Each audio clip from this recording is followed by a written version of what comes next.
Gordon, it's lovely to have you back here in the sacristy again, and I'm really looking forward to our perambulations today, where we're going to look at some of the signs and symbols and have a sense maybe of church and state and how all of that relates together. So I am going to really definitely kind of plumb the depths of your knowledge today, and I appreciate that, I do. But you know, we're standing in front of this picture, which was a gift to the cathedral here. It's a lovely spring day. We're here in the midst of winter, and I hope at least we're warm on the inside and it radiates to the outside.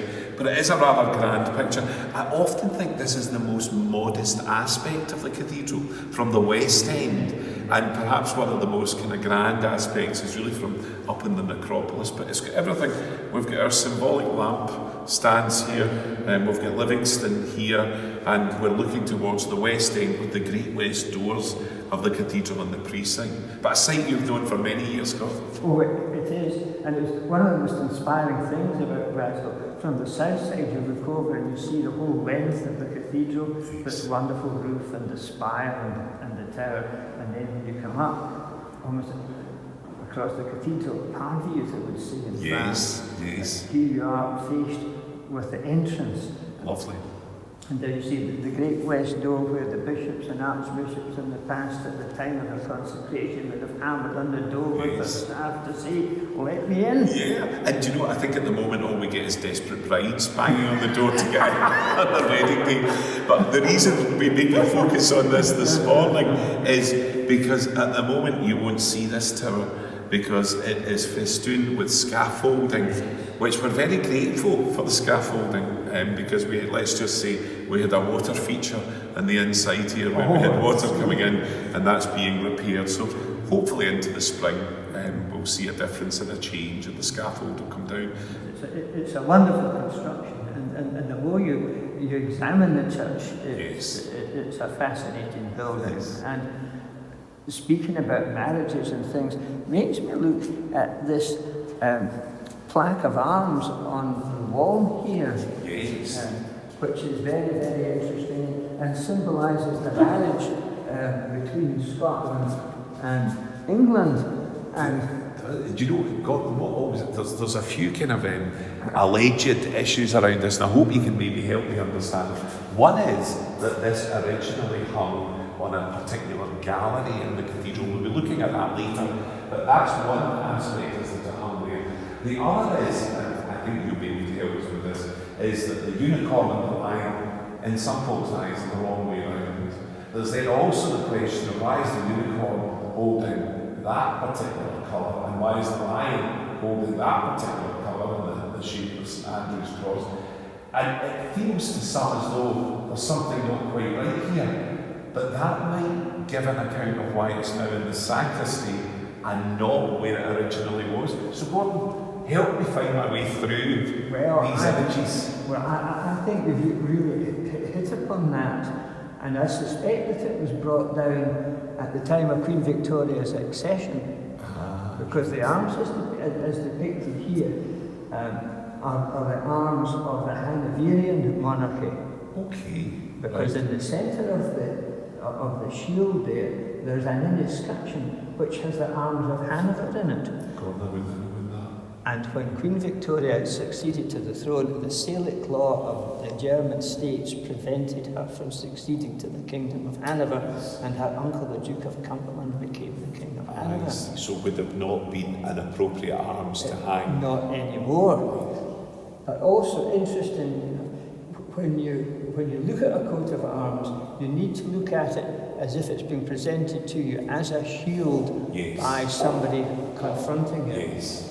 And so the position of honour is always on the right, but of course in this case, what you're looking at is on the left. So as these are the Scottish royal arms, the unicorn is on the left, or the sinister side, but it's actually called Dexter, and the lion is on the less honoured side. But interestingly enough, as you say, the lion is holding a saltire, and the unicorn, the flag of St George. And I think that might be a mistake by the people who who did the painting. It's interesting because you know yourself that we've had Joe here, Joe Morrow, who's the Lord Lion. And I've asked Joe about this on several occasions. And a couple of times he's suggested that it may have been a symbolic representation of harmony. So one was willing to hold the other and defend the other. So I think, me too, whether it's accurate or not, I'm not entirely sure.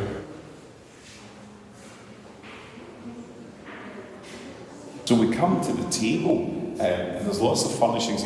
These chairs, Gordon, these are very modern, but they were actually given by the Burns Association and Society, and each of them has a little monograph on the back, which is a symbol from Burns's poetry. So I think that one has got the mouse on it, and this one's got the mouse on it. They're on this side of it. It's got a little image of feel the engraving. Because they're little banks on the side. But Gordon, when we're talking about church and state, look at this here. What do you make of that? Now, isn't that absolutely fascinating to see that this was presented to the cathedral church by the municipality, which signifies the close relationship between the church and state in Glasgow, and particularly the local authority in Glasgow, right from the time that King William gave Bishop Jocelyn the barony of Glasgow, and then only a few years later the right to have a market here and a borough here with the trading to take place on Thursdays, and then he got the privilege of a fair between the octave of St. Peter and St. Paul in July, which is the beginning of the Glasgow Fair. And then when we look at this, it says on here, the property of the magistrates and town council of Glasgow, but it has been dedicated to the church. Yes, well, it has.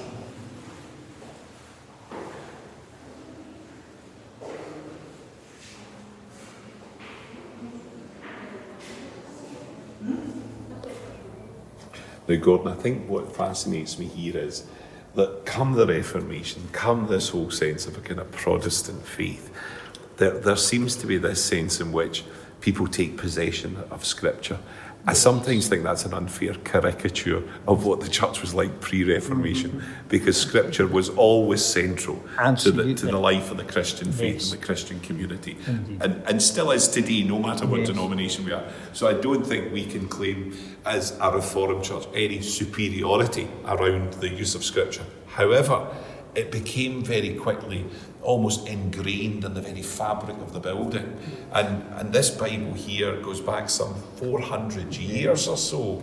Gordon, your thoughts in terms of how that then shapes that relationship with church and state, twa kingdoms, all of that kind of thinking? Well, there's a really significant thought about it. I mean, it's, as you say, it was always the case that the Scriptures had the prime place in Christian worship. As far as I know, there have always been readings from the Scriptures at Christian celebrations. And as education developed and more of the laity became literate, the boys certainly, who'd been taught in Latin grammar schools, which they were supposed to attend between the ages of 6 and 9, and after that they were supposed to go on and study law, and a baron or a heritor would be fined £20, which was a lot of money in those days, if he didn't send his children to school. They were beginning to feel, I think both in England and Scotland, that these writings should be more readily available to the general public, to the other members of their family, because after all, they would probably read this in the evening, on the morning prayers. And so in 1534, it became legal in Scotland to read the Bible in English, which was not the case in England. Yes. And then when King James, who was a very interested person in theology and civic governance, when he took over in England as well, he convened a conference of ministers at Westminster, which was responsible, as we know, for the Westminster Confession of Faith, but also for making Bibles available. And this translation of the Bible And this particular print of it was made in 1617, was as a result of that. And if we look at the preface to the printing of this, Yes. it gives credit to King James for doing that. Among many of the good things that King James did, there were other things he did that weren't so clever, but he was good at that. But it is interesting how that really then does take and begin to shape the worship within the Reformed tradition. Yes. And I suppose within the cathedral at Glasgow, we've got that juxtaposition of an ancient space that would have liturgically been used in one particular way, Yes. then trying to be used in another particular way. But the centrality of Scripture becomes something that no one can deny, and we see that again and again through the Directorate for Public Worship and documents like that guide on how the Bible is to be brought into the sanctuary and how it's to be placed in the sanctuary, and the minister to follow the Scripture. Well, all of these symbols I are was just there. going to say, in the entrance procession Yes. is always led by the minister and the Bible. Yes. And the Bible comes first. Yeah. So again, church and state in terms of the monarch kind of commissioning this kind of Scripture to be accessible to people. Absolutely. And again, how that becomes significant for the church. So I don't know what we should leave it open at today. I often leave it open at the point where it says that sanctuary should be offered to those who come into the house of the Lord. But we'll maybe just randomly leave it open today. One of the fun things about bringing people into the cathedral, because the number of Glaswegians that tell me they've never been in here, It's amazing, isn't it? but then they come, and one of the lovely things is to point to the magistrate's gallery, because no matter, people come in, they look at the ceiling and they see the life of Christ, and they see these crests and such like, see all that lovely insignia, they look at the windows, but most people miss the magistrate's gallery. And then I take a moment or two to tell them that it really had that sense in which church and state, again, being connected, but the minister, in a sense, had to be on message. Yes. And the magistrate could be in that gallery, not quite ready to reprimand the minister, but maybe give a sense of the appropriateness of what they were saying in terms of their allegiance to the city and to those in authority. Your thoughts on the gallery itself, Gordon? What do you think? I do feel there's a certain symbolism in it being up there, as you say, with a general supervisory air of the authorities, making sure that everything carried out down here was in line with the law of the time. Yes. And it was the law for hundreds of years that worship had to be conducted in a particular manner, and how it had not to be done in a particular manner. It was forbidden to say Mass, so it had to be careful that, especially in the early days, that it wasn't something that went back. And of course, there is the Book of Common Order, which is still a useful tool of the clergy. It is, and it must have been a wrestle for clergy early on. And in the early days of the Reformed Church, I think that Luther's idea about transubstantiation, about there being a real presence but not necessarily transubstantiation, so in presence, the elements, substance and accidents. Yes. Whereas when Andrew Melville came to power and became the rector of the university, the principal of the university, and he had a very different idea that the monuments to papistry had to be cast down. And indeed, he persuaded the city council here to allow the demolition of the cathedral. Yes. And if it hadn't been that this got out and the members of the incorporated trades learned about it, we wouldn't have this here today. And although some people cast doubt upon this, it's a very strong tradition among the incorporated trades that it's true. Yes. And I think it is true. And there was also the suggestion that the Earls of Argyll and Glencairn were coming here to get the lead from the roofs to take it away and make it into bullets. Do you know what? I tell you, Gordon, what interests me is sometimes people look at many of these things as theological, when in actual fact, there would be quite a good harvest of stone, harvest of timber, harvest of lead, if this building was allowed to fall into a state of disrepair. Definitely. So I kind of straddle that position of thinking, the theology's there, but the practicalities of maybe getting a stone-built house with a wooden roof and lead is probably quite attractive as well. And therefore, I probably would be with those who want to suggest that the building was defended. And earlier we looked at one of the crests that's in the sacristy, and one of the powers of office that still stays with the person responsible, Joe Morrow, who is still responsible for coats of arms. One of the interesting things there, he can ding doon. He can ding doon inappropriate coats of arms. And the lovely phrase for the cathedral is, with the tradesfolk, is dinny ding doon our cathedral. So Joe's still able to ding doon certain crests, but the real cry was dinny ding doon our cathedral. But here's the thing, we go from this elevated position, which is this magistrate's gallery, and then we think church and state again. We sweep right across to an off-chancel area. So if we see this area as the area where most of the action takes place, and those leading worship would be where scripture is read, the sacraments dispensed, off to the side, not on the chancel, are what historically and even today can be seen as thrones. Now these haven't been modified since the recent coronation, but this would be a place where the Queen and her consort would have sat.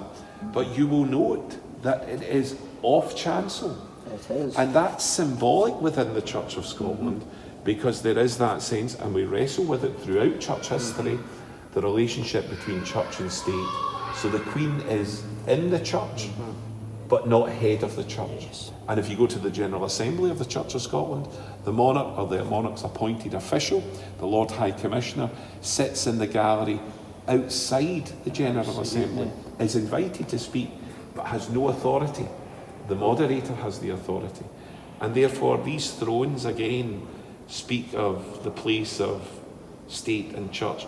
But historically there's more to it than that. Oh, absolutely. Was it Andrew Melville who said to King James VI that he may be the monarch of the country, but in religious terms he's but God's silly vassal? Right, yes. So again, but when you were sharing with me earlier, when you go back to, pre-Reformation times and the position of the monarch or the emperor or whatever in the church, thoughts on that? Well, in the early days of the church, it was very much, it began to be taken over by the state, I suppose, when Emperor Constantine made Christianity the official religion. And he paid for bishops, even from Britain, to attend the church council that he convened and he presided over. And successive Roman emperors, right up until, well, certainly to 1453, and Emperor Constantine XI and his successors in the Empire of Russia always regarded themselves as the head of the church, under God and Jesus, of course, but nevertheless, they, like King Henry, were the supreme governors of the church. But we never subscribed to that up here. So if we see that in the West, that wrestling with the place of, that secular authority, what about in the Orthodox Church? Well, the Orthodox Church still have a primacy for Scripture, but also for the traditions of the Church, rather like the Roman Church has. Yes, right. That's interesting because again, it's that situ. And perhaps one of the things that the Church in a contemporary setting struggles with is that sometimes we have aligned ourselves quite readily with the state. And the difficulty with that is we maybe compromise ourselves, because sometimes when you're so aligned, it's difficult to speak truth to power. And therefore there can be a sense in which the church can be seen to be too aligned with those who have the trappings of authority, and therefore the marginalised, the poor, the weak, the vulnerable are neglected. The widows and orphans of Scripture are neglected. And that's always a challenge for the church. To be alongside, to speak to, but not to be too married to, that we're subservient of. And that has been the trouble ever since Constantine. Yes. Because up until that point, the church was very much an organisation of the people, and not particularly of the rich and powerful people, because it didn't start with them. It started in a much lower scale down the ranks, and it grew up and converted people right up to the highest ranks, like St. Helena, the mother of Constantine, who was allegedly a British lady. So I think it's a fascinating, but an ongoing challenge, I think, for the church. Absolutely is. There will always be that dichotomy. Definitely, definitely. Gordon, it's fascinating, I think, going around with yourself, because you do have a real sense of the history of the city and of the cathedral. And we're aware that when we go to many events, we'll have the Lord Provost, we'll have the first citizen, the second citizen, and they'll be there in their resplendent chains. One window that's of great significance to the folks in the cathedral and people who come for their annual service is the trades window. And when I look at this trades house window here, I see union as strength in the motif at the top. But I'm intrigued by the crest that's below, because there's clearly a symbol there of church and state. Because it looks like the Glasgow kind of motif, but it looks slightly different. Yes, well, it is slightly different, because the shield there actually is the old arms of Glasgow. And it survives in the trades house as part of its matriculated arms that were re-granted in the early 20th century. And it survives in the badge worn by the Lord Dean of Guild. And as you will see, if you look at the arms, that the actual shield is divided into argent and gules, which is white at the top, or silver at the top, and red at the bottom. And that used to be the city arms of Glasgow. Right. And although, as you can see, there is a bell in there, in pre-Reformation days, on the other side of the tree, there was the mitred head and bust of St. Kentigern. Ah, I didn't realise that. I see. But we lost that at the time of the Reformation. Yes, right. So would this particular motif go back to, and I see the date there, 1605? I think it probably would do. First matriculated? Yes. At that Now, point? the art of heraldry, or science of heraldry, didn't really become strictly regulated in Scotland till the Lord Lion King of Arms Act in 1672. And up until that point, people could, to a certain extent, choose what they wanted for their arms and display them any way that they felt fit. Right. But after that date, they had to be regulated by the Lord Lion King of Arms and engrossed in a register in Edinburgh. It's interesting, because I kind of sometimes try to work out what the best coat of arms to use for the cathedral is. And we have a matriculated coat of arms that would have been granted, I think, at the time of Neville Davidson, because Neville's also given his own coat of arms at that point as well, because I think he'd been moderator at one point too. He might well have been. He was certainly a very influential person, and of course the founder of the Friends of Glasgow Cathedral, which to this day plays a very significant part in Glasgow life. It's interesting, because when you go on and you start to Google crest for Glasgow, you discover that many of them are actually retained in the National Museum in England. Yes. They have the kind of nearest casts of them that you can access. So I didn't realise that's by the way. And there's about two or three different ones that are associated with the cathedral and whatever incumbent happened to be in the bishop's seat at that particular time. Yes. And of course, the official flag of Glasgow actually is the shield, and the city should be able to get a flag made of that and fly it on the city chambers rather than the saltire, which is up there most days. Yes, that's true. It's interesting, isn't it? Because it allows us to speak about I use it as a great key to just speak about St Mungo. Yes, indeed. It's a wonderful key Isn't it? For all ages Yes. to engage with the city's history. Yes.